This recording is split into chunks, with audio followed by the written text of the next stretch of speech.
This is where I lived, where I remembered the itchy feeling of freshly cut grass, the smell of chlorine in the summer, the electric lines leading up to the neighborhood garden.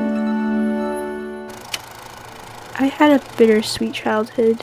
I was fortunate to have a lot of kids my age that I can play with. I have so many memories of them. I remember playing outside until the sun sank down into the horizon. I remember my bedtime stories, but they weren't your typical stories by Dr. Seuss or Frog and the Toad. No, my bedtime stories were my parents' past, and unlike classical stories, they were all too real. My father was a refugee. He's from Saigon, Vietnam, or presently known as Ho Chi Minh City.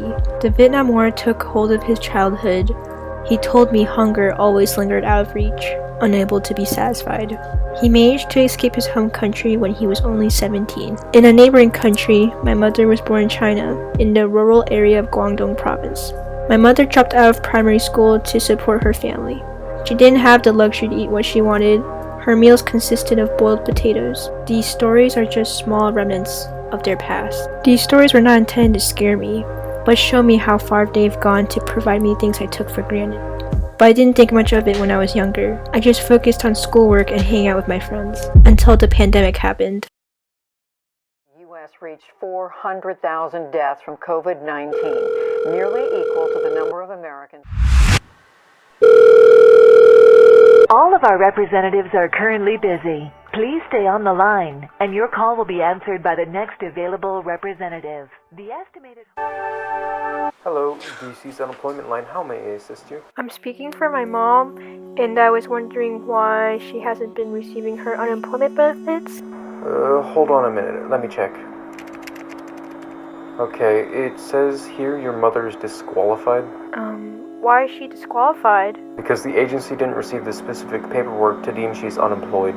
Well, I already sent in the paperwork months ago, and I spoke with a representative several weeks ago, and she said all I needed to do was wait. I'm sorry, but it seems like the agency has been backed up by the high amount of unemployment, so they couldn't have had a chance to read it. So you're telling me the fact that despite us sending in the paperwork, we're disqualified because they failed to read it? Correct. That's just so unacceptable. We haven't been receiving benefits for nearly half a year, and we depend on them for groceries and bills I'm sorry, but there's nothing much I can do. Thank you for calling and have a nice day.